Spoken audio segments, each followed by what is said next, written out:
Thank you for joining me.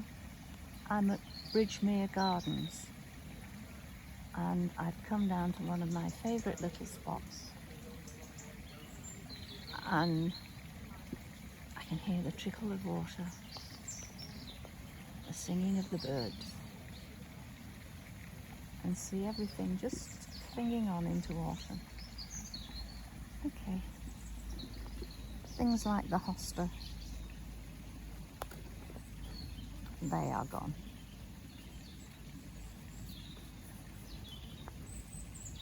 And that leads me on to what I want to talk about: grief and grieving. There's somebody that I know who is by training a palliative nurse, but she retired from that some time ago and is currently spending with her sister the final hours with her mother,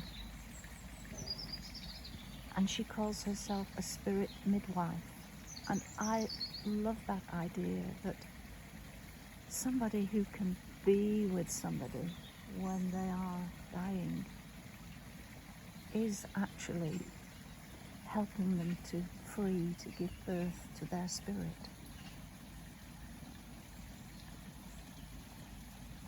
I liked that. But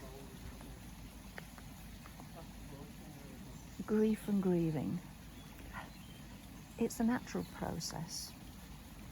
The feeling of grief isn't something that you should try to avoid.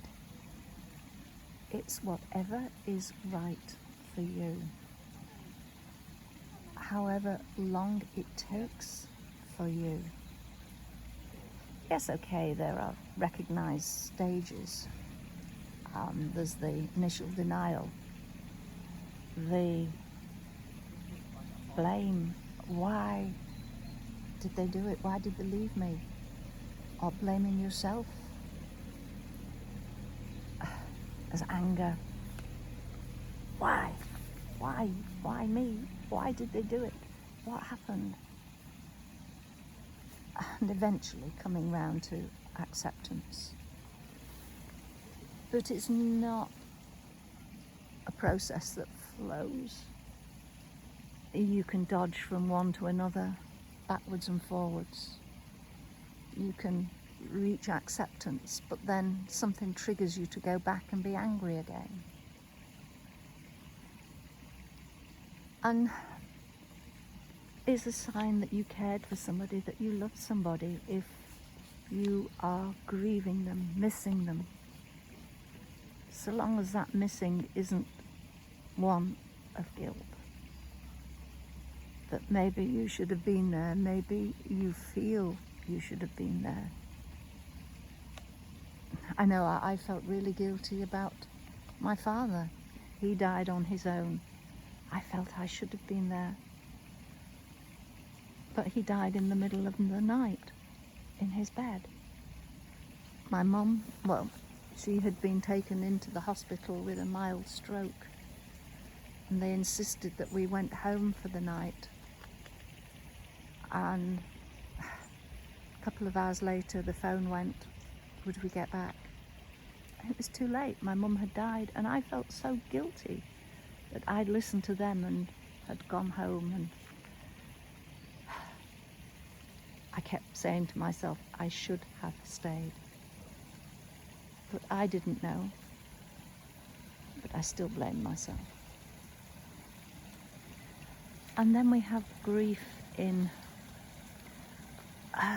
the current war situations. How do you begin to grieve somebody? Maybe you don't even have a body. And sadly, I knew somebody whose husband was killed in an air crash at sea. That makes grieving so hard. But if you are struggling to survive with no lighting, no food, no means of communications, as it has been in one particular war area, or that it's been going on and on grieving becomes very unnatural because you feel it has to be hurried, because you have to get on with existing. And maybe if it's an older person, there could be a sense of relief. Oh, thank goodness they're not struggling with this any longer, or with a lot of pain any longer. But then the guilt comes in. Am I thinking of me because I'm not needed for caring any longer? So grieving is a complicated process. And as I said, it takes however long, takes whatever form for each individual person. I've had lots of people come to me for therapy for grieving, and unless it was obviously a complex situation, I would suggest that if the death had been relatively short space of time ago, that maybe they give themselves a little bit of time. And yeah, it's okay to cry. Boys cry, men cry, anybody can cry.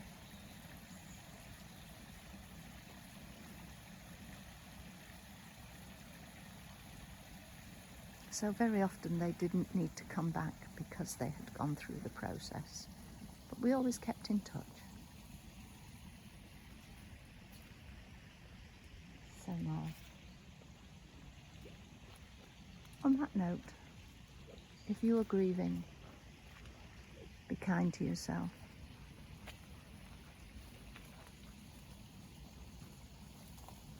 Think of the person that you are missing with love.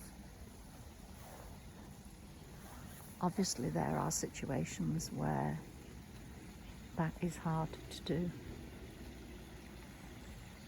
If it's an abuser who's died, I've had people that I've been working with and their abuser has died, and they've wanted nothing more than to go and swear at them and stamp on their grave. You can understand. That was something that I did not get involved in. That was their personal choice, their personal decision. So I am making the decision to say, cheerio for now. Take care and look after yourself. Bye. I'll speak to you soon.